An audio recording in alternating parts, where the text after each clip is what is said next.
Welcome to Wednesday's MLSnet.com Top 4, a sampling of some of the best videos on the site today. I took some heat a few years back when I said that MLS is the most competitive league in the world. I haven't changed my opinion, and this season has only reinforced that belief. I didn't say that it was necessarily the most popular, most technical, most physical, or most entertaining league in the world. But with the salary cap, player movement, and roster size restrictions, I think that the playing field is more level than anywhere else. And, as we've seen again this year, the difference in quality between the majority of teams is negligible. While his production this season hasn't matched that of some of his fellow first-rounders, head coach Jason Kreis still believes he was the right selection. First and foremost, the thing that you notice about a player like Dean Alexander is his athletic ability and his size and his strength. He's a guy that can cover a lot of ground and get his body around the field pretty well for you. He's a guy that you feel like in the middle of midfield can put the fear of God in some opposing players.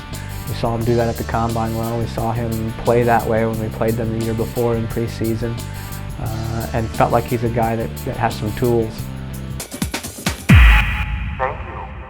Everyone calls me Ariel because I'm supposed to be named after the Little Mermaid. I've seen the Little Mermaid probably about 150 times.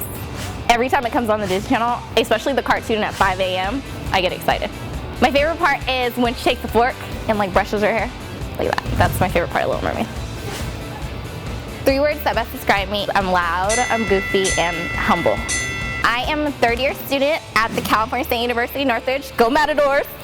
And I'm a business law student, which means I want to be a lawyer and attorney. I object. Hey guys, it's not good enough for New England, and I can never be critical about them because of the players they're missing all year with injuries. The list goes on, and big players like Taylor Twellman and Steve Ralston out.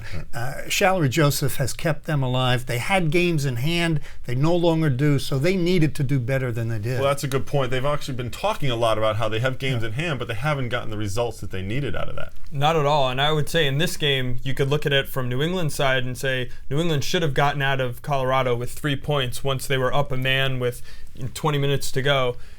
At the same time, for Colorado should have beaten this New England team. You can find full versions of all of these videos and more on MLSnet.com.